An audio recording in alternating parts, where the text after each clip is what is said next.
في القلب شعاع يهديني نور الإيمان سرى فيني. So after the death of our Prophet Muhammad sallallahu alaihi wasallam and the advent of the Khulafa Rashidun and in particular Umar ibn al-Khattab's time as Khalif, the Muslim world expanded quite vastly. They had taken over the Persian Empire, the former Great Persian Empire, and had taken places like Bilad al-Sham, which is current day Syria, Palestine, and Jordan. And after the Khulafa Rashidun, after the death of Ali radiallahu anhu, Muawiyah and his descendants would then take on the mantle of the Khalif, and the Umayyad dynasty would flourish from its capital in Damascus all across the world.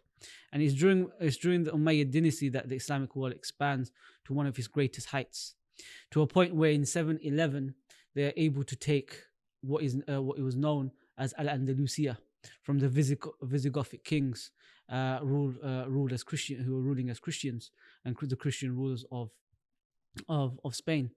Under the leadership of Tariq ibn Ziyad and the governor Musa ibn Nusayr, in the Battle of Gordelet, they are able to defeat the Visigothic king Roderick and essentially open up the path to what is now known as modern-day Spain and Portugal. So as the Umayyads expand, they go more deeper into Al-Andalusia, and they're able to take vast parts of Spain and Portugal.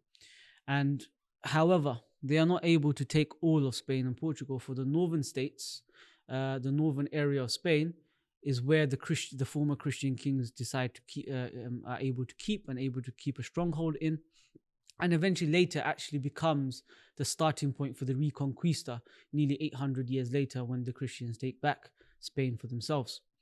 But these northern states become a stronghold for these Christian kings, and this is important for the story that is to come.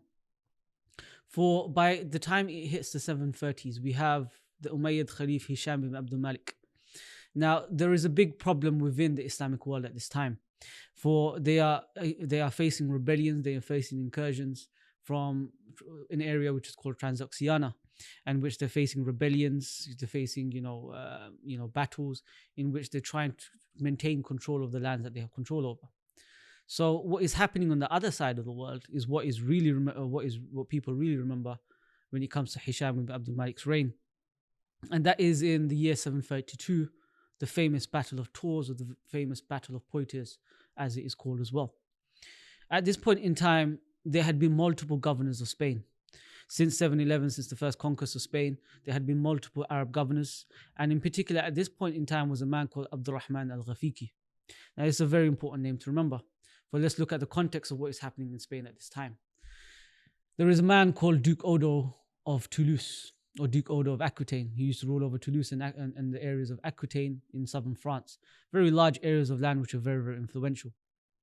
Now, he had allied with a man called Uthman ibn Nais, one of the governors and one of the leaders of small principality in Spain.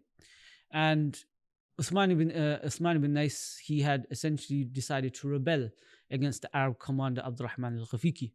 And Abdurrahman al-Ghafiqi then is able to crush this rebellion, but then also uses this as an excuse to essentially enter what is nowadays known as France. Now, what was France at this point in time? France did not exist as we know it today, but was known as the Frankish kingdoms.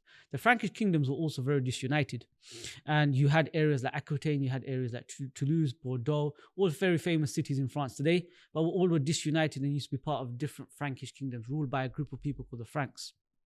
The Franks would obviously later become very, very famous to be the people that would conquer Jerusalem in the First Crusade. Now, at this point in time, Duke Odo, he was a man who wanted to expand his kingdom. He wanted to, claim his independence from the Carolingian kings, the most famous Frankish tribe at this time, which was led by Frederick II. Now, he is able to initially stop the incursions that are coming from the Muslims. He's able to stop the initial attacks. But Abdurrahman al-Ghafiqi's army is a bit too powerful. So Abdurrahman al-Ghafiqi is able to enter into Aquitaine, then enter into Toulouse, and Duke Odo is worried. He's very, very worried. So he resorts to desperation. And he sends a letter to a man called Charles, who is the regent of Frederick II. Frederick II is the king of the Franks of this time, but he's still a very young man. So his regent is a man called Charles. And Charles is a very smart man. He's a very capable military leader. Again, a Christian. And he realizes, from very, very early on, that a war with the Muslims was inevitable. So before this, he had been planning this for a very long time. He had been planning for a battle for a very long time. He had gotten a loan from the Pope at this time to basically create one of the only professional standing armies, Christian armies of the Frankish kingdoms. For previously, each kingdom had like a own militia, their own small little army, but they weren't properly trained. Rather, they were just local volunteers or local mercenaries. But Charles, he took the initiative to create a standing army, a trained and well-professional army, because he anticipated an attack from the Muslims. And he finally realized this in 732 when Duke Odo sent this letter to him that he needs his help, that Charles realized that this is the time to now use that army. So Abdurrahman al-Ghafiqi used this as an opportunity to expand the Umayyad kingdom, so, the Umayyad dynasty, the Umayyad lands, and meets Charles's army in the Battle of Tours, in the area of Tours. Now, this is, in the bigger context of things, might seem like an insignificant battle, but let's see what happens. For Charles does not know much about the Muslims. He does not know how their army is structured. They don't know how they fight. So he takes every measure he can put into place to ensure that any attack by Abdurrahman al-Ghafiqi's army is defended essentially. So he establishes something called a phalanx formation, a very strong formation in which can sustain any charges made by the Muslim army.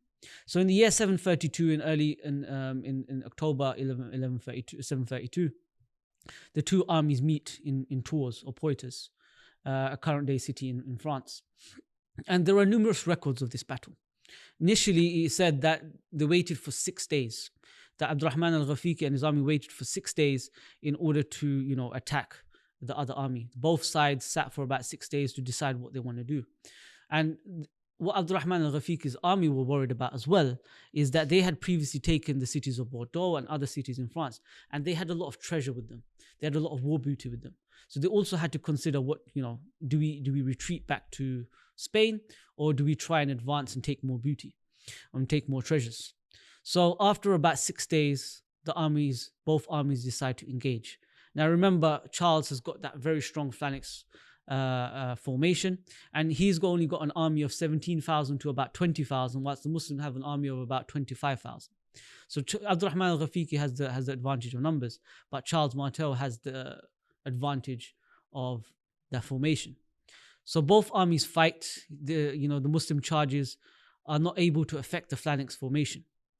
Now this is where the sources differ, because the sources that one source in particular that was created by the Frankish Carolingian dynasty, which would be the descendants of Charles, they claim that in that instance which Charles and his army are able to outflank the army and basically destroy the army and kill Abdurrahman al-Ghafiqi, and the battle was won with a resounding victory. There is another source written by a Muslim chronicler that says that no, that's not what happened. Rather, Abdurrahman al-Ghafiqi made a retreat, and his army then left, and the battle was essentially won by Charles and his army. For the Muslims never tried to take back that area again. But a more reliable chronicle that we have is actually by an anonymous Arab. We do not know his name, but he's in a book called The Battle of Poitiers of 732.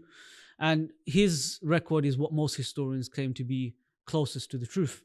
And in this record is where we get the main story from, and in which this is how the Battle of Tours happened. Is that whilst the main army was engaging, Charles sent a unit to go attack the Muslim camp. And it's in this Muslim camp which had all the treasures that the Muslims had previously won. And in that chaos, when the Muslims saw that their camp was being was raided, they tried to retreat back. And it's in this chaos that Abdurrahman al-Ghafiqi loses control of his army. And it's in this chaos that as he is retreating, as he's trying to gain control of this army, the spears and the arrows of Charles's army is able to essentially kill him. And with the death of Abdurrahman al-Ghafiqi, essentially the Muslims retreat and they lose the battle. Now, the Muslims then, that is the chronicle in which most historians use. Now, why is this small battle a significant battle in Islamic history? For often its significance is actually overstated. For historians like Edward Gibbon, a very, very famous historian of the past, he says that the Battle of Tours was so important that maybe if the Muslims had won, then maybe the interpretation of the Quran would have been taught in Oxford University. Maybe the Muslims would advance further, possibly all the way into England. Other historians like Hugh Kennedy also mentioned that the Battle of Tours was significant because it showed the extent of the Muslim might and the Umayyad might. And again, a lot of historians say many, many things about the Battle of Tours for its significance, and it reached the peak of the Muslim Empire. Yet, at the same time, its significance can be overstated. For the Muslim accounts do not really provide a lot of significance to this battle. Tarikh al-Tabari, for example, Tabari, who writes one of the most thorough histories of the Islamic world into the Abbasid times, he does not mention the Battle of Poitiers, he does not mention the Battle of Tours. Yet why is it then the Christian chronicles and the Christian historians and the Western historians claim the Battle of Tours to be a significant battle in world history, one that changed the course of world history, to a point where Charles is nicknamed today as Charles Martel, right? Charles the Hammer. Well, a lot of historians claim as well, because Charles, essentially his descendant, his grandson, Charlemagne the Great, as he's called, founded something called the Carolingian dynasty, the first great dynasty of Western Europe, which essentially would spark the power and might of Western Europe and their resurgence in later times. And the Carolingian dynasty is claimed that they overstated the significance of this battle, and to overstate the significance of Charles Martel as a leader, to basically give credibility and credence to their dynasty, to the power that they had established at this point in time. And it is up to debate how important the Battle of Tours was, but according to the Carolingian kings, it most certainly enabled Charles Martel and his descendants to unite Europe under one Frankish kingdom. And at the same time, it did provide limitations on the Muslim armies and how far they could go. For one argument that is used is that the Muslims did not stop trying to take over areas in France. For even after the Battle of Tours, they still tried to take areas in France, but they were never able to reach mainland France. So again, despite the fact that Muslims, despite the defeat at the Battle of Tours, they did try again, but they never succeeded in reaching the gates of Paris or any further into England. So the significance of this battle is debated, but in essence, those are the two arguments. The Christians essentially use this Battle of Tours to as a reason for their spark and their resurgence, and they would often quote this battle when it comes to the power of the Frankish kingdoms, and later when it comes to the reconquista of Spain, the reconquest of Spain. But the Battle of Tours will be something that, despite not being really remembered at the time, but will be remembered by future historians and historians today as a battle that could have possibly changed history. That is the Battle of Tours.